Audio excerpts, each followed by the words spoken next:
1998 সালে কুয়াকাটার যাত্রা শুরু হলো, এখন পর্যন্ত কেন সি বিচ উন্নয়নে, সি বিচ রক্ষার জন্য কোনো প্রকল্প আসতেছে না, স্থায়ী কোনো প্রকল্প আসতেছে না, কুয়াকাটার সমুদ্র সৈকত বা সি বিচ নিয়ে কেউ ভাবতেছে না। এটা খুবই দুঃখজনক। আমাদের কাছে মনে হয় যে এটা কুয়াকাটাকে নিয়ে, কুয়াকাটা পর্যটন নিয়ে একটা ষড়যন্ত্র চলছে।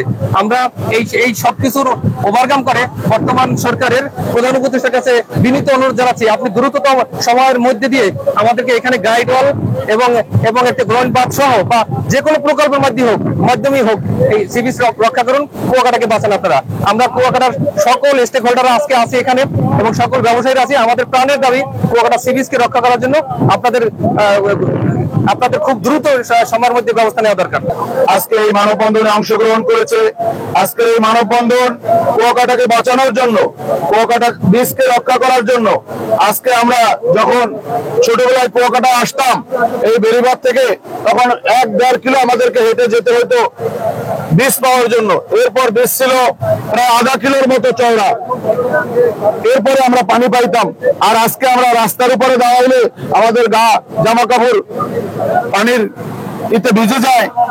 আজকে কুয়াকাটাকে রক্ষা করতে হলে, কুয়াকাটা বীজকে রক্ষা করতে হলে স্থায়ীভাবে সরকারের পদক্ষেপ নিতে হবে। আজকে অমাবস্যার টাকায় এই যে মেরিন ড্রাইভ, কোটি কোটি টাকা সরকারের সম্পদ আজকে বিলীন হয়ে যাচ্ছে, বীজ বিলীন হয়ে যাচ্ছে। পর্যটকরা এখান থেকে এভাবে চলতে থাকলে মুখ ফিরিয়ে নেবে। আন্তর্জাতিক মানের একটি পর্যটন শিল্প আজকে ধ্বংসের মুখে, কিন্তু সরকারের কোনো পদক্ষেপ আমরা বাস্তবায়ন দেখতেছি না। তাই সরকারের প্রতি আমাদের আহ্বান থাকবে, এখানে স্থায়ীভাবে গ্রোয়িং বাদ করে যদি এই বীজকে রক্ষা করা হয়, যেমনি ভাবে এখানে রাজস্ব আয় হবে, তেমনি ভাবে এই বীজকে রক্ষা করা যাবে।